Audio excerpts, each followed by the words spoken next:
café, elles m'ont tendu leur fauteuil. Saint-Germain m'a dit bonjour, rue Saint-Benoît, rue du Four.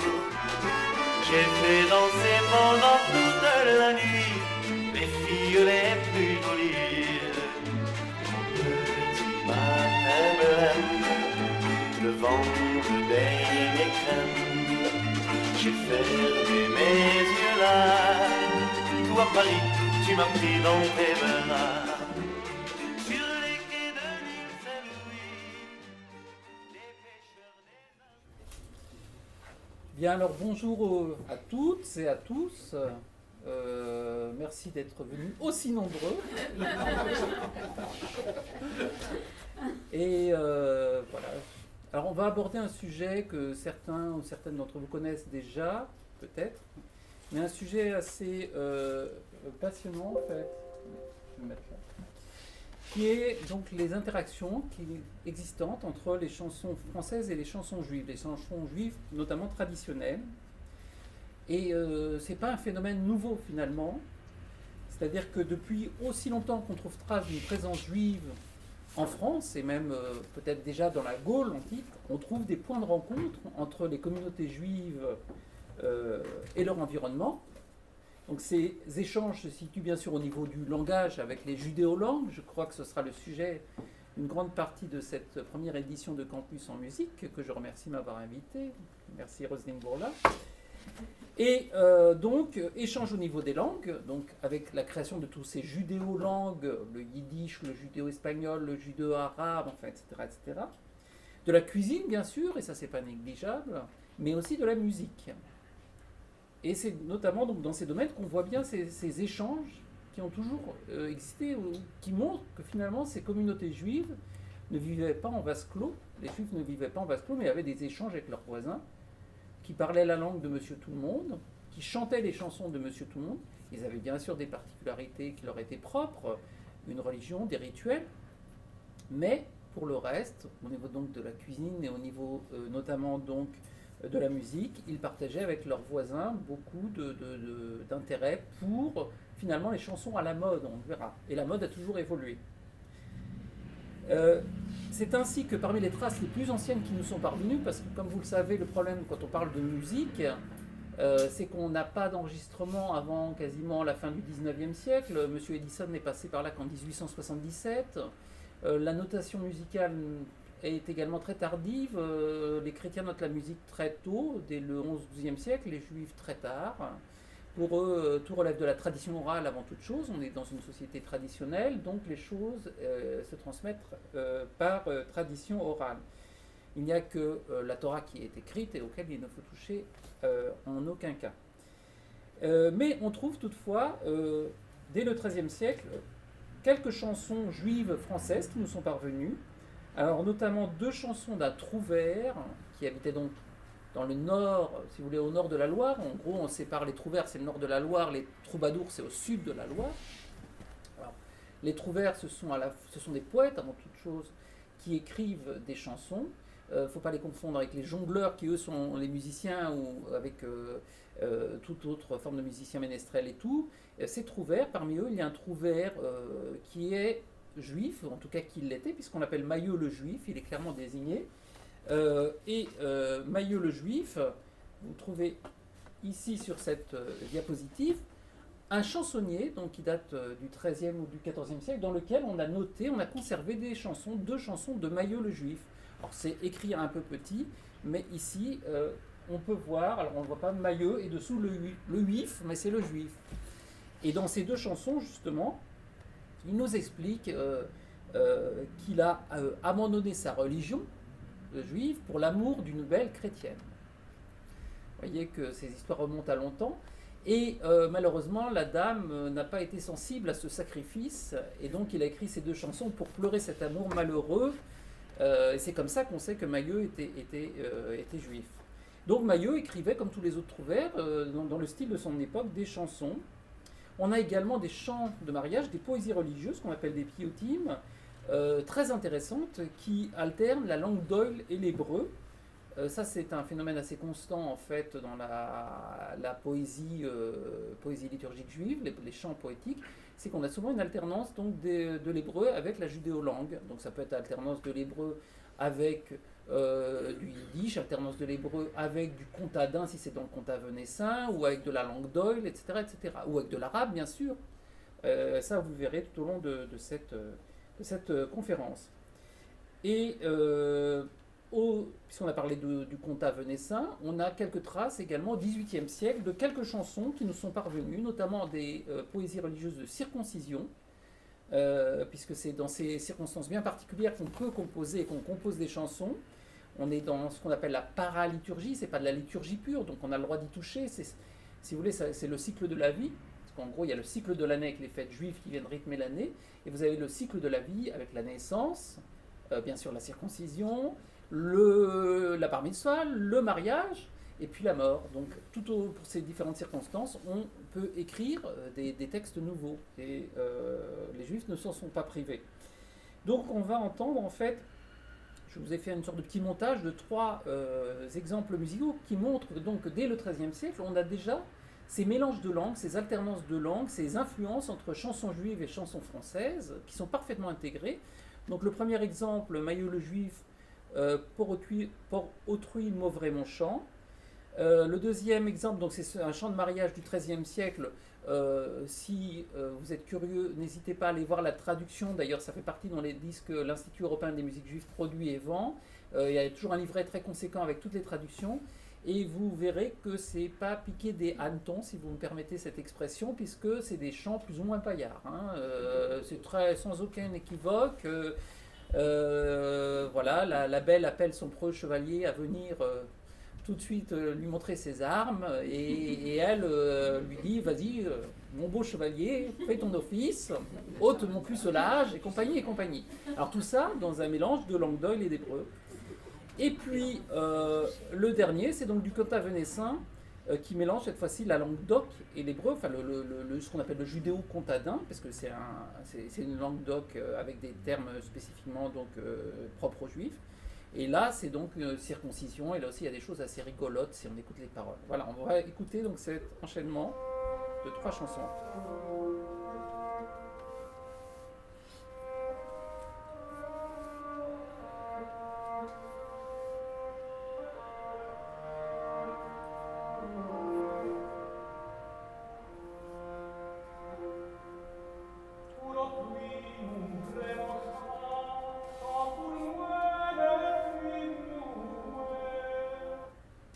Pardon, excusez-moi.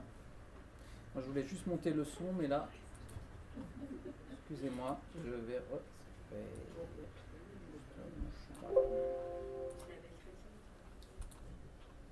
Donc, on y va, je recommence. Excusez-moi. On entendait bien. Ah, c'était bon. Je Je pensais que ça se faisait. On va prendre les diapos. Ah, voilà. Donc, on y va.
Alors voilà donc excusez-moi, trois donc brefs exemples de chants entre le XIIIe et le XVIIIe siècle qui montrent bien finalement l'intégration des Juifs à leur milieu et comment se propagent donc tout simplement ces chansons qu'on appelle parfois des chansons farcies, puisque comme vous l'avez entendu, on a souvent un vers en français ou en ancien français, dans la langue en tout cas environnante, et un vers en hébreu. Et tout ça rimé, bien sûr. Alors, des traces, on en a comme ça quelques-unes, pas beaucoup malheureusement. Et comme je l'ai dit, il faut attendre surtout donc, le 19e et le 19e pour voir les premières notations musicales. Et encore, s'agit-il avant tout plutôt d'air liturgique, pas tellement de notation de chansons. C'est comme ça malheureusement que on sait qu'en Alsace-Lorraine, il y avait une tradition de chansons très importante, dont on a aujourd'hui très, très, très peu de traces, puisque ça n'a pas été noté et très peu enregistré. Et les enregistrements donc, qui arrivent fin 19e, début 20e siècle. Et là, encore une fois, c'est plutôt des musiques soit savantes ou des musiques arrangées qu'on enregistre, mais pas forcément des musiques chantées par Monsieur Tout-le-Monde. Il faudra attendre en fait les premières expéditions ethnographiques du début du XXe siècle. Je pense aux expéditions ethnographiques du baron Günzburg, qui va donc dépêcher partout en Russie, et pas qu'en Russie, en Lituanie et ailleurs, des musicologues qui vont partir avec du matériel pour enregistrer sur des cylindres donc des traces de ces traditions, des traditions des shtetl qui sont malheureusement en train de mourir. Vous avez senti, et c'est en fait un sujet assez intéressant, c'est la naissance déjà ils essayent de créer une musique juive savante, mais ça c'est un autre sujet.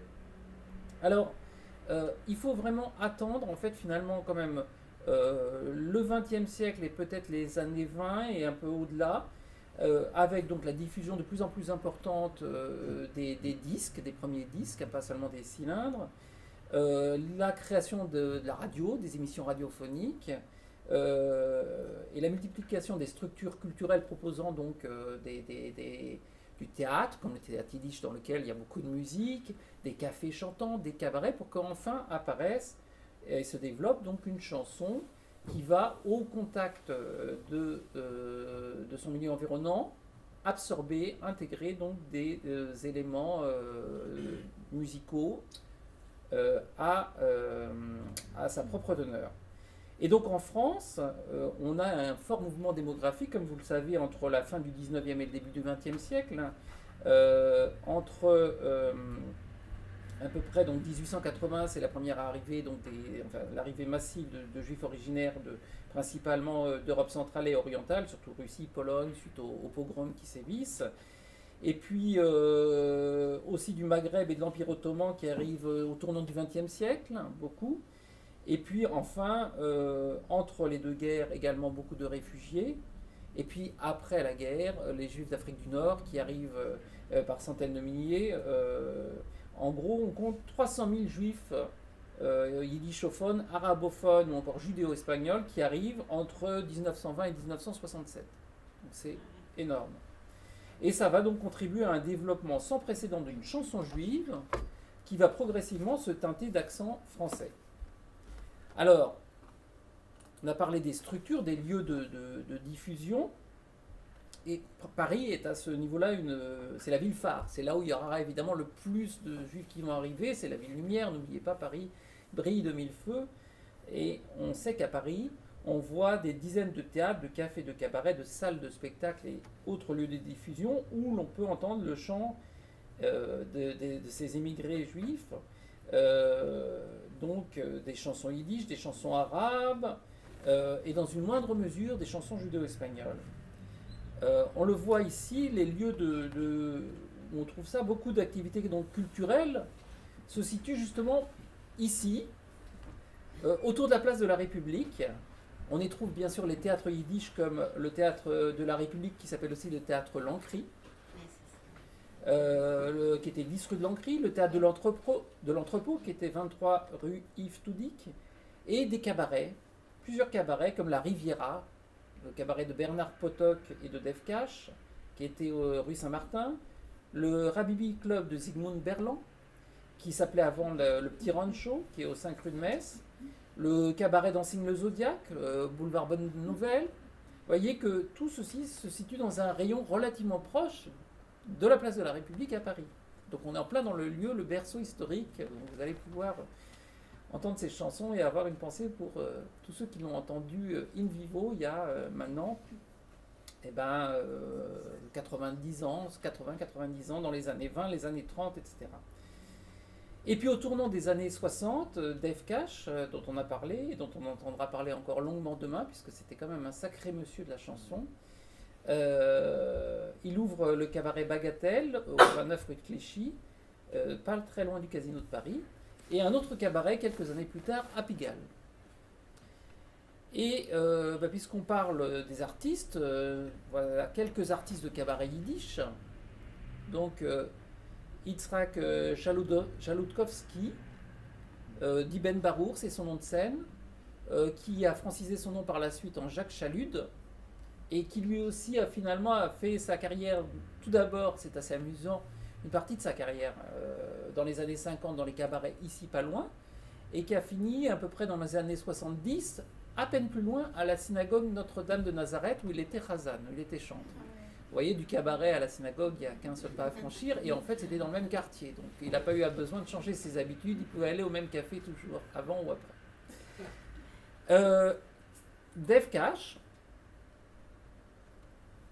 Alors, quelques photos, encore une fois je passe assez rapidement puisque demain je vous invite à 18h, je crois que c'est 18h45 à venir écouter cette conférence justement sur la musique des cabarets yiddish dans le Paris d'après-guerre qui va être passionnante avec des images, il y a un film et des sons.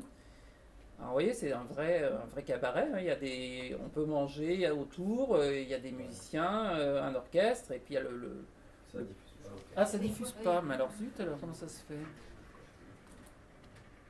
Je vais reprendre le diaporama.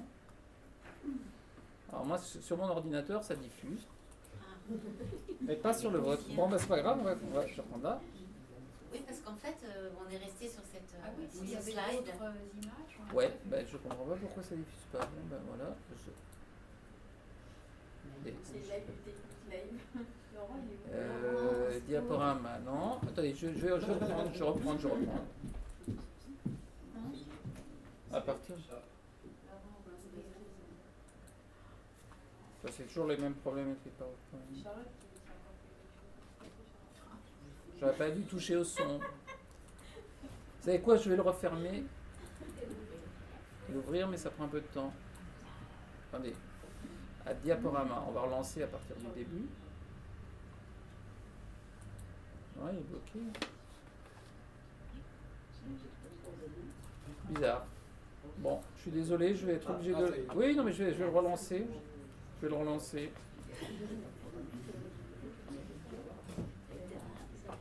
Je relance.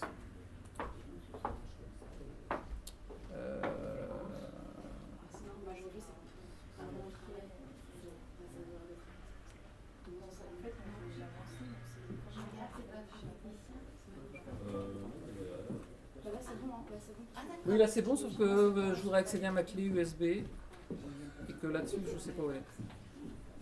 C'est bon dans recherche. Dans recherche. Ah. Toshiba. Est-ce qu'il est mon Toshiba? Non, c'est pas Toshiba, c'est pas ça.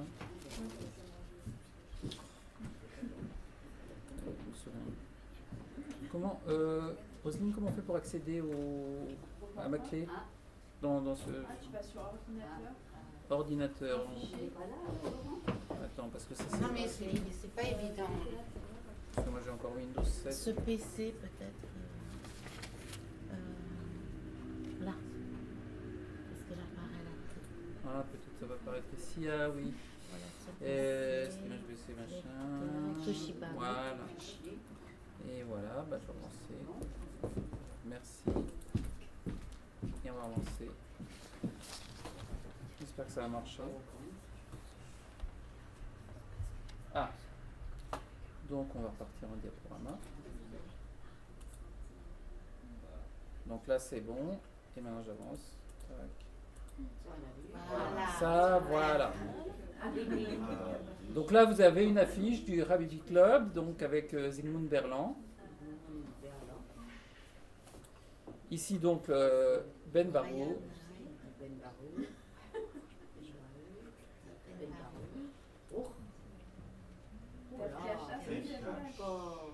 Il est juif. Ben oui, tout à fait. On en parlera demain. Parce que demain on aura la chance d'avoir son petit-neveu qui sera présent parmi nous, David Winter, et voilà. Oui. Donc là, voilà. Son nom d'origine à Defcache, Ben, il vous dira tout ça demain. Slonimski. Oui, c'est ça. Ouais. Slonimski. Comme la ville de Slonim Ouais. en Ukraine. Du Nord. Voilà, son cabaret donc à Pigalle. Vous voyez que c'était quand même un cabaret qui était assez grand. Hein. Ah oui, oui. C'était assez énorme. Ah, c'était ça, cabaret. Ça va être comme ça chez vous. Cache-cache. Voilà. Alors, et puis bien, on va faire un tour aussi, parce qu'il n'y avait pas que des cabarets yiddish quand même, il y avait aussi des cabarets orientaux, qui étaient plutôt situés dans le quartier latin. Voilà, vous aviez donc le Soleil d'Algérie, El Djezaïr, Et on était en quelle année là? et bien là on est dans les années 30 à peu près. Oh là là. Et puis après guerre aussi. Ça Alors, commence dans les années 30. Ah oui, c'est à peu près, vrai. donc le Tam Tam, et puis voilà, un ensemble oriental avec Youssef Hajesh, qui était un des grands compositeurs de la chanson orientale, qui a écrit des tubes pour plein de... Voilà. Violoncelle. Alors, donc, ce qui est intéressant, c'est que c'est dans ces cabarets, que ce soit les cabarets orientaux, yiddish ou autres, et beaucoup de cabarets russes, parce que là, enfin, on en parlera, que vont naître et se développer donc une chanson qui va puiser à la fois ses racines dans le yiddish et sa culture, mais aussi dans la chanson française. Donc il va y avoir des interactions extrêmement créatives qui vont donner naissance à un nouveau répertoire. Et c'est cette interaction créative, comme je l'ai intitulé au début de ma conférence, que je souhaiterais explorer avec vous, montrer comment fonctionnent ces échanges, dans quel sens, est-ce qu'il y a un sens ou est-ce que c'est dans les deux sens, et finalement les différentes possibilités qui vont exister donc pour ces artistes ou compositeurs juifs de s'adapter à leur nouvel environnement. Parce que, évidemment, la problématique, c'est que dans ces cabarets ou dans ces cafés, il n'y a pas que des yiddishophones, il y a aussi des gens qui viennent, il y a des Français, etc. Et donc, il faut satisfaire autant le public, je dirais, des immigrés, le public, que le public autochtone. Donc, il faut arriver à cumuler, à adapter le répertoire pour le mettre au goût du jour. Et c'est ainsi que la chanson française, le jazz et ses dérivés, les rythmes latins, les mélopées orientales, s'introduisent en force dans les chansons de l'époque, donc juste avant-guerre et juste après-guerre. Et les artistes, auteurs et compositeurs juifs donc, vont être contraints à cette adaptation, mais ils vont le faire non pas de manière contrainte, mais en fait finalement de manière très jouissive, je dirais presque, parce que harmonieuse, parce que ça va développer et enrichir considérablement leur répertoire. Donc c'est cette rencontre, cette interaction créative entre chansons françaises et chansons juives qu'on va étudier en illustrant donc notre propos par de nombreux exemples sonores. Et donc la première chose qu'on peut dire, c'est que donc depuis les années 20, traduction, adaptation et création sont vraiment les trois procédés qui régissent les rapports entre chansons juives et chansons françaises. Et pour cela, on va établir ce que j'appelle une typologie, c'est-à-dire décrire un peu la façon d'adapter, voir comment, en fait, il y a trois grandes possibilités que je vais énumérer rapidement. Comment une chanson, finalement, on passe d'une chanson française vers une chanson d'une judéo-langue, yiddish, arabe ou judéo-espagnol, etc. Ou l'inverse, comment, à partir d'une chanson yiddish, on va la traduire vers le français. Ça, c'est souvent une traduction, une adaptation. On verra qu'il y a un deuxième cas de figure où on a des chansons où les langues se mélangent, un peu sur le modèle de ce qu'on a vu avec les poésies religieuses du XIIIe siècle ou du XVIIIe siècle. Alors ce ne sera pas forcément un vers en français, un vers dans une autre langue. Et puis on va aboutir à une troisième catégorie qui est un peu plus complexe, où on va avoir de la création de nouvelles chansons, le plus souvent en français, mais dont les paroles évoquent absolument sans conteste un univers juif. Alors on va donc voir ces trois catégories et écouter à chaque fois donc, des exemples musicaux. Donc dans le premier cas de figure, traduction et adaptation d'une chanson existante dans une version monolingue, c'est-à-dire dans une version d'une seule langue. Et en général, ça concerne la première génération d'immigrés. C'est-à-dire que l'artiste qui arrive de sa Pologne, de sa Russie, d'Algérie ou d'ailleurs, au bout d'un moment, il entend les chansons françaises, et de Turquie bien sûr, il va reprendre donc cette chanson française et la traduire plus ou moins fidèlement en yiddish, ou en arabe, ou en judéo-espagnol. On va écouter un exemple bien connu, je ne vous dis pas de quelle chanson, et c'est Def Cash toujours.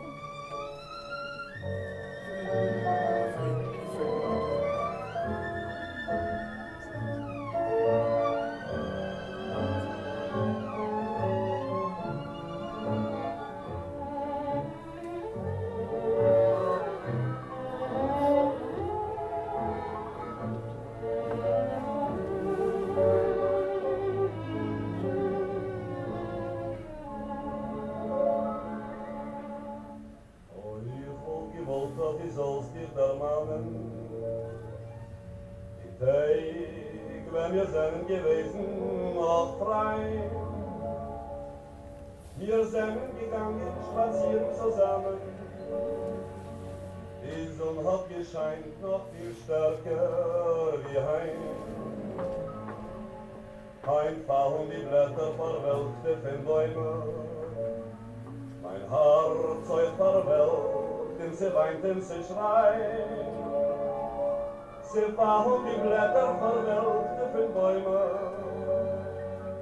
Und ich bin allein, nur mit meiner Traurigkeit. Der Wind juckt die Blätter mit sich nicht. In der schwarze vergessene Nacht. Nur das Lied vergessen kann ich nicht. Was die hast vor mir ausgetragen.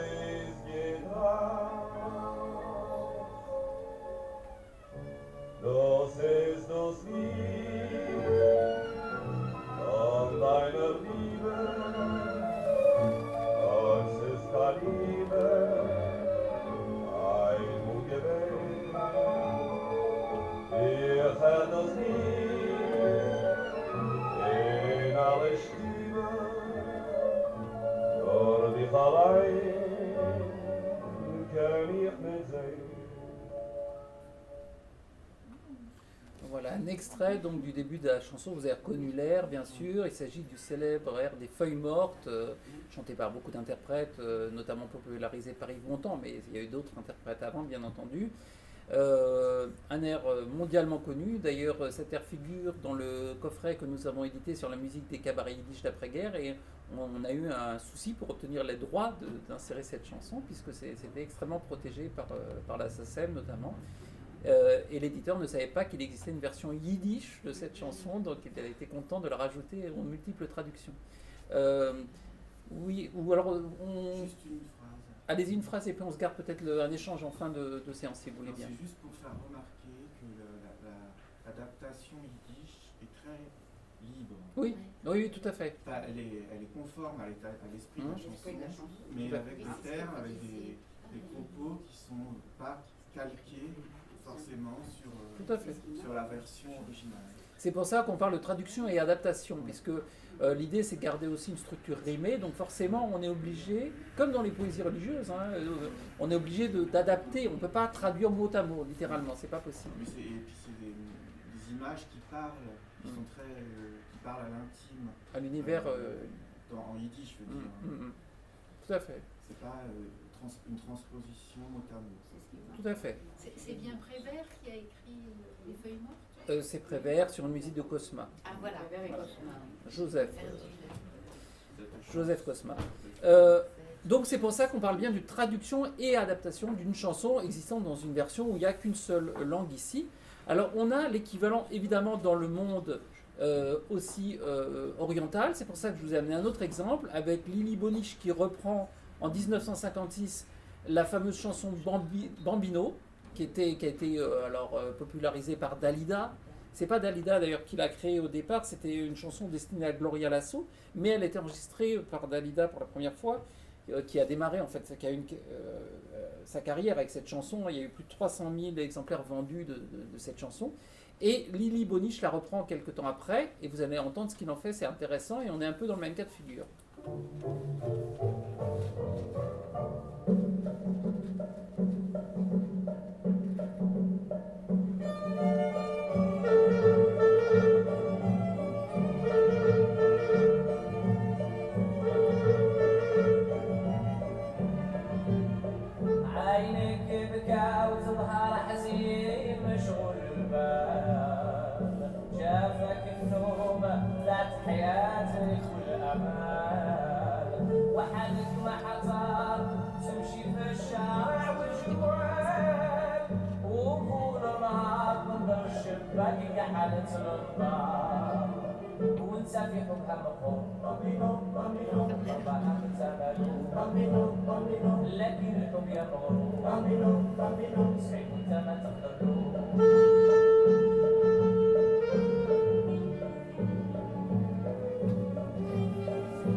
Voilà, donc là, on a le pendant de la chanson en yiddish de Dave Cash sur Bambino.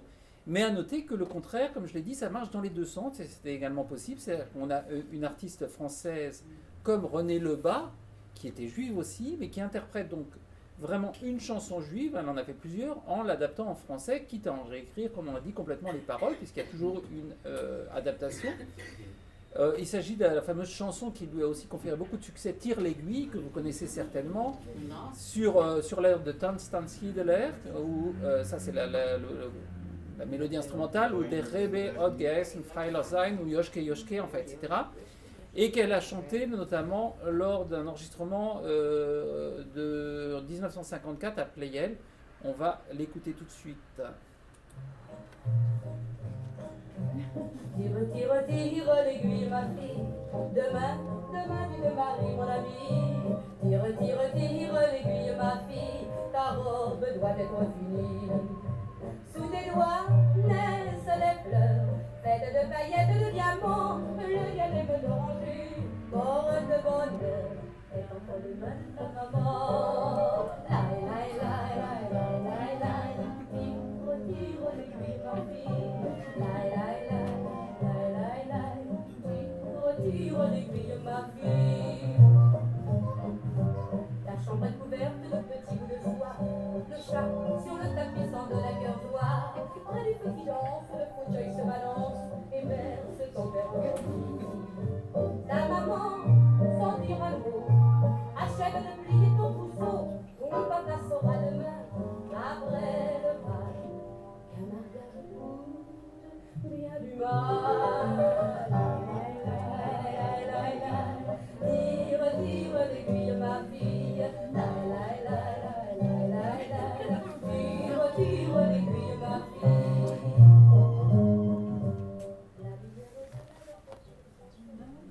Alors je suis obligé de couper, mais comme ça vous rechercherez les chansons. On les trouve beaucoup aussi sur internet, sur YouTube et tout. Renée Lebas qui a écrit également une chanson qui s'appelle Mamie, qui reprend Ma Yiddish Mame.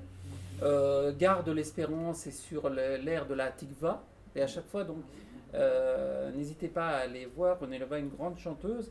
Et ce qui est amusant, c'est que Tire l'aiguille a été un très très grand succès. Donc c'est extrait d'un air klezmer ou d'une chanson yiddish, mais c'est pas du tout les mêmes paroles. Et on m'a dit que cette chanson Tire l'aiguille avait été retraduite en yiddish. Donc vous voyez l'aller-retour. Ça vient d'une chanson yiddish qu'on a pris. On l'adapte, on en donne une nouvelle vision en français, Et puis par la suite, ça inspire des artistes qui vont retraduire la chanson yiddish, la chanson française qui a été déjà adaptée, pour la retraduire en yiddish. Donc c'est des allers-retours constants. Ça, c'est très très intéressant comme phénomène en fait. Donc, vous voyez que dans ce cas de figure, très simple, traduction et adaptation, le passage interculturel se fait donc au niveau des paroles principalement. La musique reste la même, mais donc c'est les paroles qui sont traduites ou adaptées d'une langue vers une autre. Ça, c'est donc notre premier cas de figure. Deuxième cas donc de figure, deuxième cas de la typologie, on va traduire et adapter une chanson existante dans une version, cette fois-ci, comme je l'ai dit, bilingue, voire multilingue, en alternant notamment le français et le yiddish, ou l'arabe, ou le judéo-espagnol, etc., etc. Ou le turc. Le turc, toujours le turc, mais je ne vous oublie pas, ça va venir. Parce qu'il y a une chanson comme ça. Oui. Alors on va peut-être l'entendre, il y a plusieurs chansons, mais si vous en connaissez, ça m'intéresse aussi. C'est ça, vous l'avez en oui, voilà, on va l'entendre.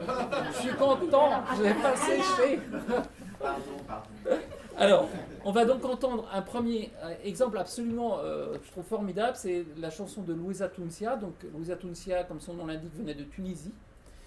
Et elle chante en 1935, hein, c'est quand même ancien, Chérie combien je t'aime.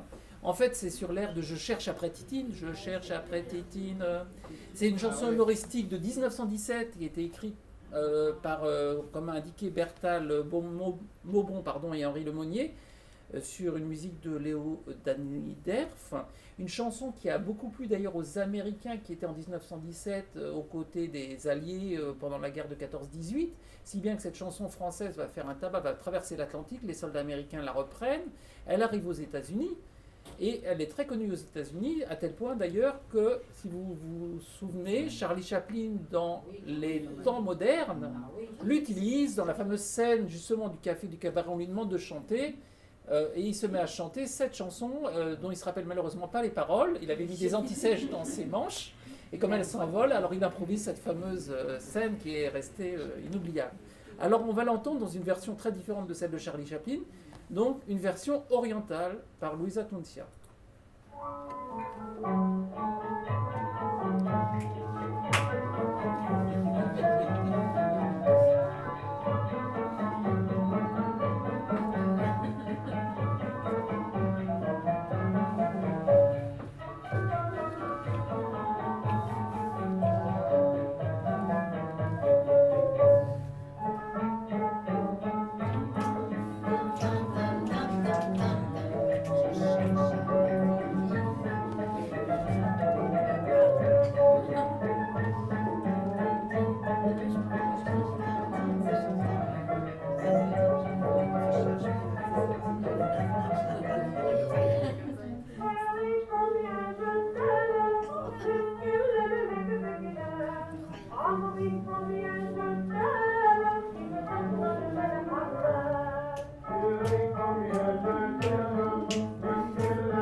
Donc le versant oriental.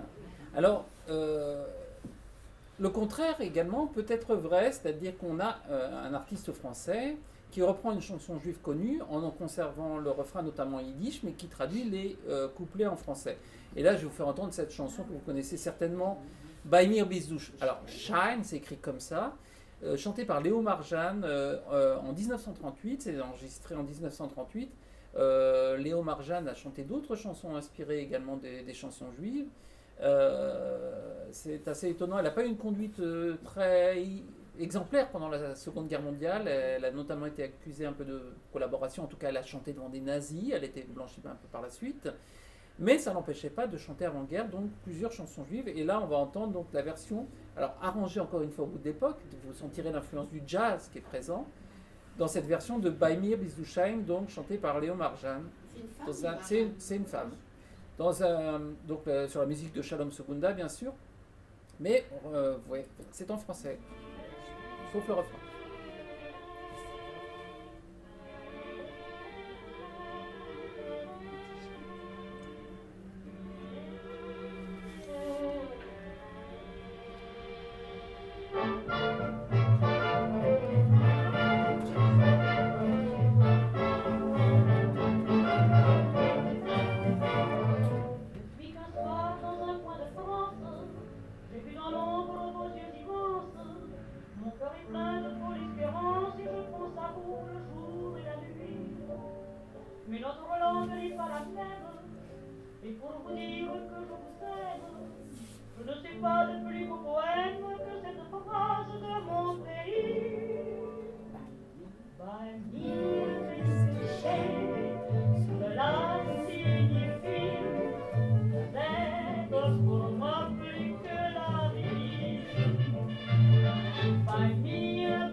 Là, on est vraiment dans la chanson française. La façon de chanter, c'est typiquement français. Mais le thème, vous l'avez reconnu, le refrain, c'est totalement inspiré. Enfin, c'est plus qu'inspiré. Là, on est dans le passage donc d'une artiste française qui n'a rien de juif, qui n'est pas juive, qui reprend une chanson juive. Donc, dans le sens opposé. Donc, vous voyez que ça circule bien dans les deux sens, quand même, cet échange entre chanson juive et chanson française. C'est intéressant parce que ce cas de figure donc, de traduction et d'adaptation d'une chanson existante dans cette version multilingue, on va en entendre une version, alors la version tant attendue par monsieur en turc, Felchara, c'est aussi connu sur le thème de la chanson Üsküdar, qui est un quartier d'Istanbul. Alors c'est une chanson qui a été reprise dans toute la... tous les Balkans et chaque peuple revendique cette chanson comme étant la sienne. Il y a eu un documentaire qui a été fait sur le sujet qui montre les bagarres entre les Bosniaques, les Serbes en disant c'est notre chanson, etc. Bon, revendiquer la paternité. Voilà, c'est la paternité de cette chanson. Mais ce qui est intéressant, c'est que là, on est carrément dans du multilinguisme parce que c'est un mélange de judéo-espagnol, de français, d'anglais, d'italien, d'arabe, qui en fait est assez symptomatique de l'Empire ottoman. Puisque dans l'Empire ottoman, c'est une multitude de nationalités différentes qui se côtoient, qui vivent ensemble, chacune ayant conservé son identité. Et donc ça se retrouve dans cette chanson. Et ça montre une chose, c'est que c'est vraiment intéressant, c'est que ces chansons multilingues ou bilingues favorisent vraiment la médiation culturelle entre le milieu originel donc, de l'artiste et la société dans laquelle il vit. Et c'est donc une chanson, cette chanson multilingue, c'est donc à la fois un espace de revendication identitaire, mais à la fois la preuve d'une intégration réussie. Donc on va entendre ce...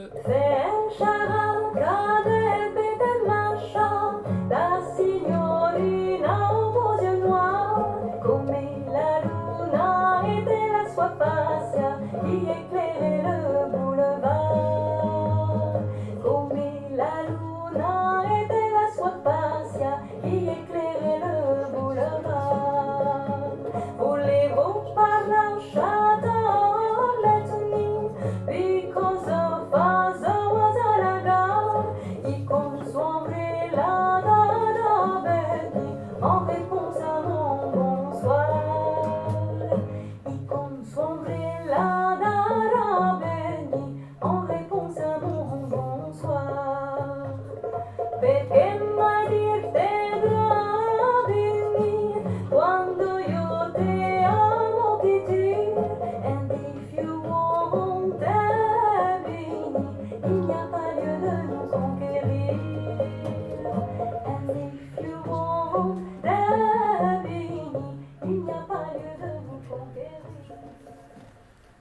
le thème de cette... Oui, c'est une chanson turque. Enfin, Üsküdar, c'est un quartier d'Istanbul. Voilà, donc... et cette chanson, évidemment, a été popularisée dans le monde entier. On la connaît aussi sous d'autres noms. Hein. C'est pas que Üsküdar ou Felşara, Misirlou, Terkin America, par... vous voyez, ça a circulé un peu partout. Comment?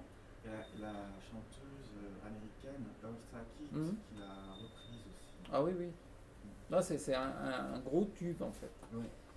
C'est un peu oui. Les Stambouliotes la considèrent un peu comme la chanson nationale quoi, de leur vie. Ouais. Et là, vous voyez que là, ça passe vraiment d'une langue très rapide à l'autre. Hein. C'est parfois 2-3 mots et puis on passe à une autre langue, etc. Donc la chanson vraiment multilingue. Parlons de la troisième catégorie.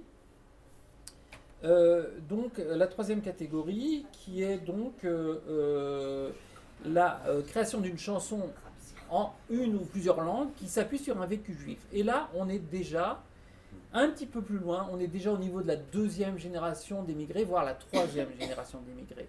L'intégration s'est faite, on n'oublie pas sa culture originelle, ses parents parlent encore le yiddish, l'arabe, le judo-espagnol, etc., etc., mais on vit pleinement son identité française, on est à l'écoute de son temps, et donc on va créer des nouvelles chansons, mais qui vont faire le pont entre les chansons juives et les chansons françaises.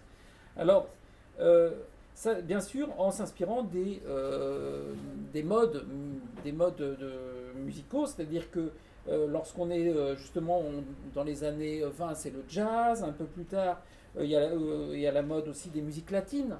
Quand on écoute la musique des cabarets dans les années juste après-guerre, il y a toujours le jazz, mais il y a aussi le tango, il y a le boogie-woogie, bon, il y a la rumba, etc., etc. Et c'est intéressant parce que dans cette dernière posture, l'artiste bascule donc d'une musique traditionnelle à une musique patrimoniale. Il y a quand même un changement de statut, c'est-à-dire une musique déconnectée de son contexte de production originelle, mais reliée par la mélodie ou par les paroles à ses racines juives. Et là encore, on a 3 sous-catégories. Donc première sous-catégorie, la création d'une chanson qui mêle français et judéo-langue. Alors l'exemple pour le yiddish que j'ai pris, c'est donc Jacques Robert, que vous avez certainement connu, qui chantait dans les années 2000 un rap. Enfin, en tout cas, il l'appelait rap, c'est presque plus qu'aujourd'hui on appellerait du slam, mais très mélangé de jazz aussi, qui s'appelle Rab Zir Oif. Es ist am Meidl gekommen zu gehen, Moletan in Molechaim. Euch gibt mei gut mir a Gold, in mir vergliedert euch Nacht. Euch gibt Frauen mir a Blick, in mir verbinden mit a Strick. Sie gefeiert mir die Hand, in mir verkissen. Una Schande, hat sie kommt, wenn wir mich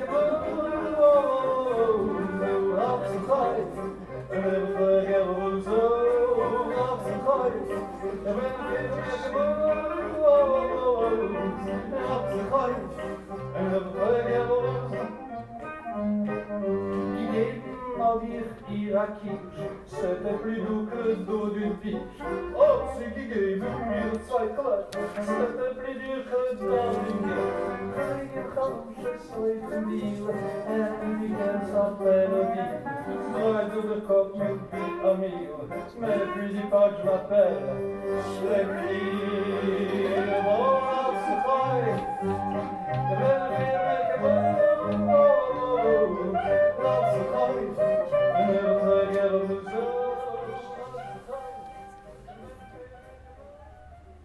Cette chanson est dans le coffret là Alors cette chanson, elle est dans un autre disque qu'on a publié qui s'appelle Jacques Robert, chanson yiddish d'hier et d'aujourd'hui, avec toute l'évocation de la carrière de Jacques Robert et toutes les chansons de Jacques Robert qu'on a réunies à partir des enregistrements de Catherine Grobert, de sa... Voilà.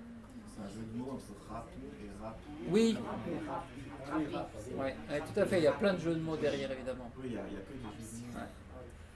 Alors, autre exemple, cette fois-ci dans le domaine oriental, qui est très lié à la nostalgie, c'est 1962, Lynn Monty, Ma guitare et mon pays, ça a été chanté aussi par Enrico Macias et par d'autres encore. Donc c'est la nostalgie des Juifs, les pieds noirs qui arrivent en France, qui ont perdu le soleil d'Algérie, justement le fameux soleil comme le cabaret, et qui vont donc à travers Lynn Monty trouver une voix, mélangeant donc l'arabe et le français, et qui va donc créer ces chansons, ces nouvelles chansons, à la fois pour les nostalgiques de l'Algérie ou d'autres pays d'Afrique du Nord, et en même temps qui est une preuve d'intégration à la société française.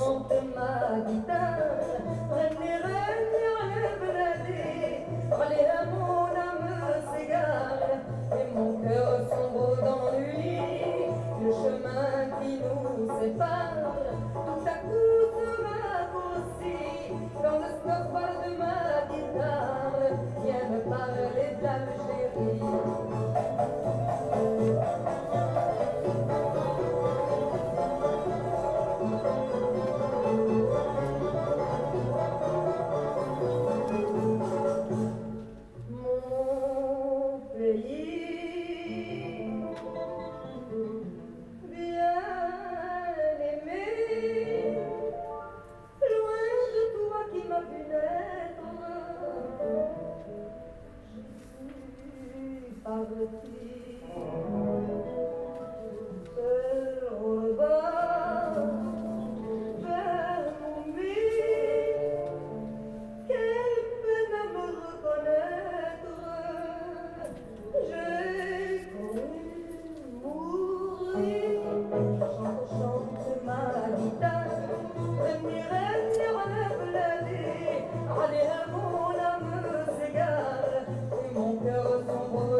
Alors un peu dans la même veine, un autre artiste qui s'appelle Stayfi, qui est encore en vie aujourd'hui, je vous encourage à aller voir sur son site internet. Il a eu beaucoup de succès à l'époque, mais c'était juste avant le 62, et il avait monté un groupe complètement factice qui s'appelait Stayfi et c'est Mustapha. On va le regarder d'ailleurs sur internet, parce que ça vaut le coup de le voir. Et lui, il a écrit à la fois des chansons qui relèvent de cette catégorie de création, mais aussi des chansons qui relèvent de la seconde catégorie, à savoir la traduction et l'adaptation d'une chanson existante. Il reprend notamment la chanson donc Chérie, je t'aime, mais il va l'adapter complètement et mélanger les langues. Donc on va le voir là pour le coup. Alors j'ose à peine toucher à mon PowerPoint. J'espère que ça va marcher encore après. Je vous montre parce que c'est tellement à la fois kitsch et amusant, ça vaut le coup de voir. Ah, là voilà, ça marche pas. Bon, super. Oui, mais moi je voudrais bien. Alors, oui. Il n'y a pas un lien sous Chérie, je t'aime? Si, mais bon, on va essayer. C'est plus compliqué que ça. Oui. C'est tout le problème des... Alors, on va essayer ça. Chérie, je t'aime à partir d'ici. C'est distrait en même temps. Bon, c'est pas si simple. Ok, diaporama. Passer d'un port. Ah oui. Non, ça va pas aller là. Bon, je vous le montre à la fin. Je vous fais entendre peut-être le... Si ça marche.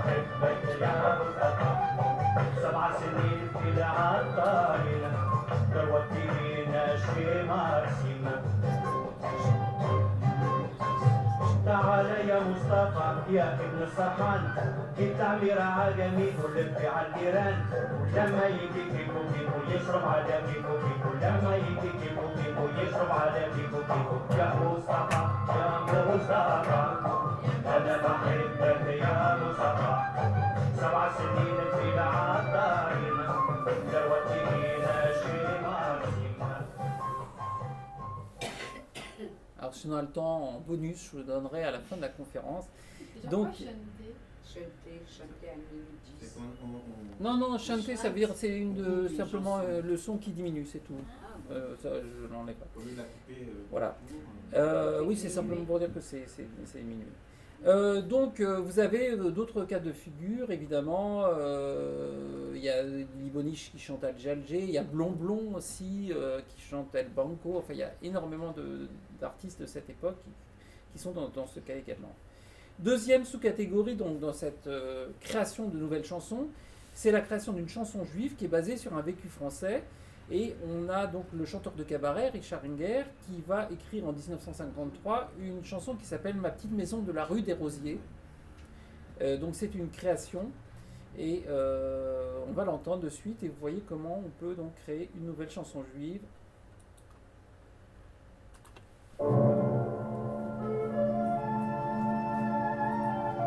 Écoutez bien les paroles pour ceux qui le comprennent, mais je pense que vous êtes nombreux. Alles ist gigantisch, wie groß und wie breit. Millionen von Menschen haben sich mit dir schön gefreut. In Häusler lichter Glanz, wie prächtig bist und schön. Dein Stolz der Ureifel, dein Fluss ist der See. Arpin ulan na tempo geschwind, in Bus der Mensch bleibt im Wind. In doch denk ich nur, mein Herz geht mir aus. Zu mein alten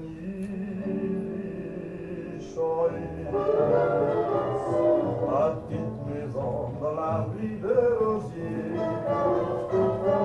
Wenn ich der Mann sehe, tut mein Herz mir weh. Wenn ich mit Leuten mit Block frei, Lockchen in die Hände, du schönes Leben auf der la rue des Rosiers. Was schweig ich bin in Chure, ihr See. A Liebe, nach Sideroden zu vielen Sachen. A Schabes dir in Schulen. Donc une belle chanson de Richard Inger, Ma petite maison de la rue des Rosiers. Donc, qui clôture cette deuxième sous-catégorie. Donc on a vu qu'on pouvait avoir donc la création d'une chanson donc, qui mêle le français et une des juifs de langue, la création d'une chanson juive qui est basée sur un vécu français, et la troisième sous-catégorie, c'est cette fois-ci la création d'une chanson qui est entièrement et intégralement française, mais basée sur un vécu juif. Et ça, pour ça, on va retrouver des interprètes qui sont, que vous connaissez, notamment Régine, qui en 1972 chante une très belle chanson qui s'appelle Le Chandelier, sur une musique d'Émile Stern et des paroles d'Eddie Marnet. Et vous allez reconnaître sans problème. Donc l'ambiance, le chandelier, c'est quoi? C'est le chandelier de Shabbat, c'est l'odeur du pain. Enfin, je vous laisse l'écouter de suite.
Les Amandes vous évoque aussi d'autres chansons, bien sûr.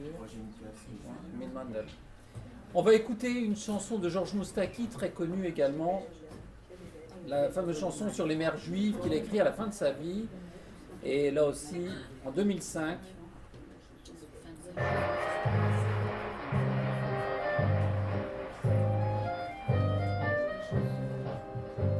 Mon fils, tu as mauvaise mine. Tu devrais prendre soin de toi. N'oublie jamais les vitamines. Repose-toi bien quand il fait froid. Je sais que tu n'as plus 9 ans, mais tu es encore mon enfant. Elles sont toujours sur le qui-vive. Les mères juives, je crois que tu fais trop de sport. On dit que ce n'est pas très sain, c'est dangereux, tous ces efforts. En as-tu réellement besoin? Je sais que tu n'as plus 15 ans, mais tu es encore mon enfant. Elles sont inquiètes et émotives, les mères juives. Je t'ai acheté 2 cravates. Tu as mis la bleue avec des pois quand tu es venu pour le Shabbat. Pourquoi l'autre? Elle ne te plaît pas. Je sais que tu n'as plus 20 ans, mais tu es encore mon enfant. Elles sont parfois très excessives, les mères juives. Alors il continue comme ça jusqu'à 80 ans, donc j'avais pas le temps de vous passer toute la chanson. Ce qui est beau, c'est qu'à 80 ans, évidemment, sa mère juive n'est plus là, et donc elle dit que toute ma vie, elle m'a couvé, mais elle me manque maintenant qu'elle est plus là, etc., etc. Donc écoutez la chanson, une très belle chanson. Un interprète dont le judaïsme est peut-être plus éloigné, mais qui est Jean-Jacques Goldman, lui aussi reprend dans ses chansons des thèmes quand même, une thématique juive, dans la chanson Comme toi, qui date de 1982. Il évoque le destin de Sarah, elle s'appelait Sarah, vous la connaissez cette chanson magnifique. Toutes les écoles ont chanté cette chanson au moment de la pose des plaques. Complètement. Donc elle s'appelait Sarah 1982, Sarah c'est la Anne Frank, si vous voulez, en quelque sorte.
La fin de la chanson de Jean-Jacques Goldman, Comme toi. On va finir avec encore en musique orientale quand même, un interprète, Maurice Almedioni, âgé aujourd'hui mais je pense encore en vie, qui a chanté en 2006 Oran Oran. Encore une fois, c'est une création dans un mélange de langues. Ce qui est intéressant, c'est qu'on a cette ouverture vers les musiques du monde aussi, c'est plus simplement les chansons juives avec les chansons françaises, c'est le mélange, c'est le monde comme un petit village, c'est la fusion, c'est la bonne musique. On écoute donc Maurice Amidoni, Oran, Oran.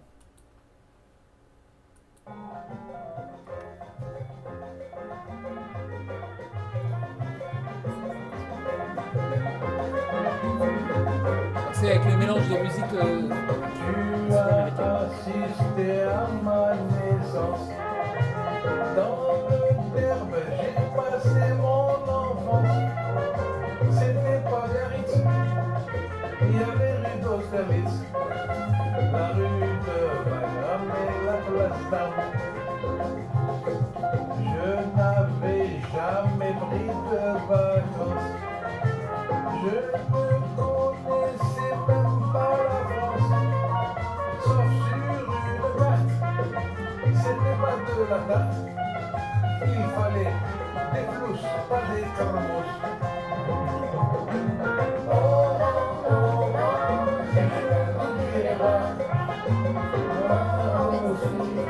Je pense à toi.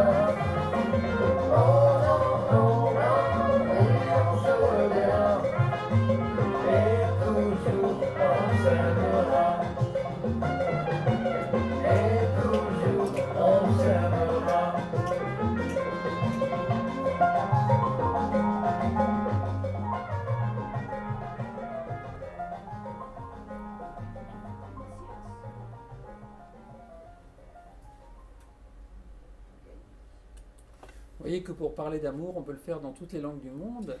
Et avec les chansons juives et ce mélange qu'on a entendu, ces interactions avec les chansons françaises, on a essayé là ce soir, j'ai essayé de dresser donc une espèce de typologie, montrer les différentes possibilités d'interaction, d'adaptation, de traduction, de création. Mais c'est toujours une typologie est toujours imparfaite par nature, d'autant plus que finalement chacun des procédés énumérés n'est pas exclusif des autres. Il est en effet rare qu'un artiste se cantonne à une seule des trois possibilités, à savoir traduction et adaptation, multilinguisme ou création d'une chanson à thématique juive. La plupart des interprètes ont chanté des chansons parfois en français, parfois en arabe ou en yiddish, et souvent dans un mélange des deux.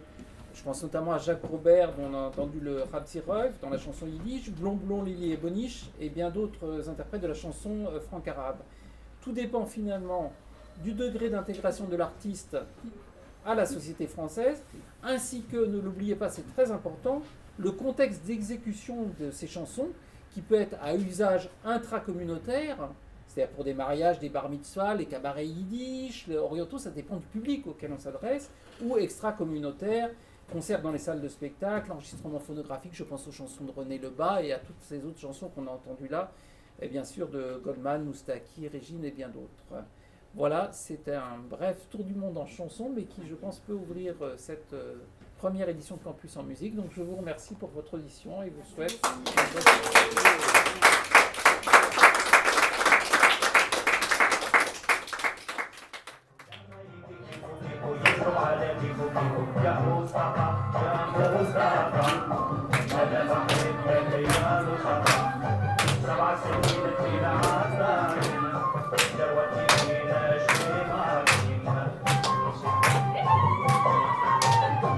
Quand je t'ai vu sur le balcon, tu m'as dit viens me chanter une chanson. Quand je t'ai vu sur le balcon, tu m'as dit